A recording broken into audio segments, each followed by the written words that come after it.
Assalamualaikum warahmatullahi wabarakatuh. Halo anak hebat, apa kabar semuanya? Semoga kalian semua sehat selalu ya. Anak hebat, siapakah Pangeran Diponegoro itu? Mengapa namanya begitu dikenal sebagai pahlawan bangsa Indonesia? Sampai-sampai Pangeran Diponegoro mendapatkan julukan sebagai Satria Piningit di masanya. Memang julukan ini bukan tanpa sebab ya, karena di masa lalu beliau berhasil menggerakkan rakyat untuk melawan penjajah dan kolonialisasi.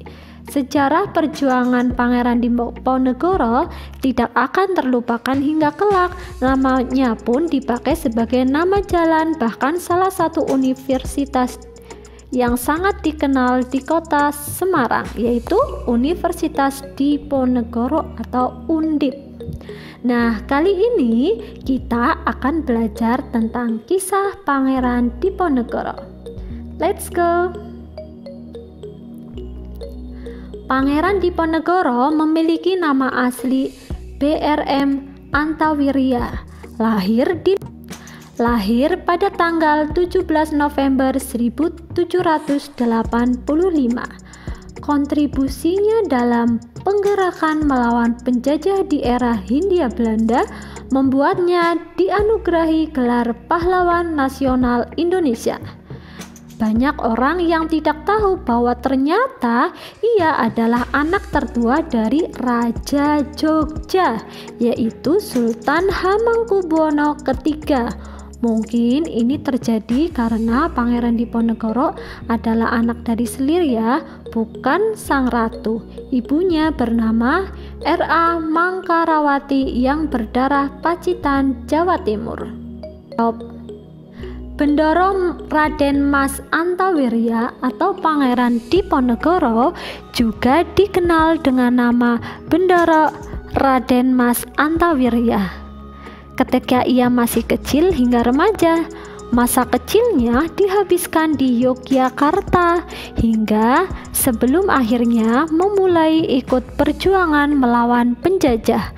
Kemuliaan dan ketinggian akhlak Pangeran Diponegoro membuat ayahnya sang raja jadi kagum dan berniat menyerahkan tahtanya kepadanya.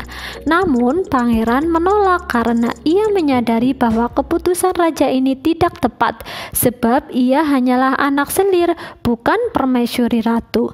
Jika ia naik tahta, tentu akan menciptakan iklim tensi politik yang panas di lingkungan keraton, di antara anak-anak dan keluarga besar keraton. Perang Diponegoro. Pada masa itu, pasukan Belanda memasang tiang-tiang pancang pembangunan jalan melewati rumah, masjid, dan makam leluhur Pangeran Diponegoro. Hal itulah yang mengawali perlawanan Pangeran Diponegoro. Ia dengan berani mencabut tiang-tiang pancang pembangunan jalan itu. Hal ini tentu saja memicu konflik dan berkobarlah perang yang besar yang disebut Perang Jawa atau Perang Diponegoro yang berlangsung dari tahun 1825 sampai 1830. Wah, cukup lama ya. Pangeran Diponegoro juga terkenal dengan strategi perang gerilyanya. Pangeran Diponegoro segera menghimpun kekuatan. Pendukung utamanya adalah Pangeran Mangkubumi, Kiai Mojo, dan Sentot Ali Basya Prawirodirjo. Pasukan Diponegoro pada awalnya dapat memukul pasukan Belanda. Taktik yang digunakan oleh Diponegoro adalah perang gerilya. Pihak Belanda kebingungan melawan pasukan ini. Mereka berusaha mencari cara untuk dapat menghentikan perlawanan Pangeran Diponegoro. Belanda yang sesekali masih mendapatkan perlawanan dari pasukan Diponegoro dengan berbagai cara terus berupaya untuk menangkap pangeran. Bahkan sayembara pun dipergunakan. Hadiahnya mencapai 50.000 gulden. Gulden merupakan mata uang dari negara Belanda ya. yang diberikan kepada siapa saja yang bisa menangkap Pangeran Diponegoro.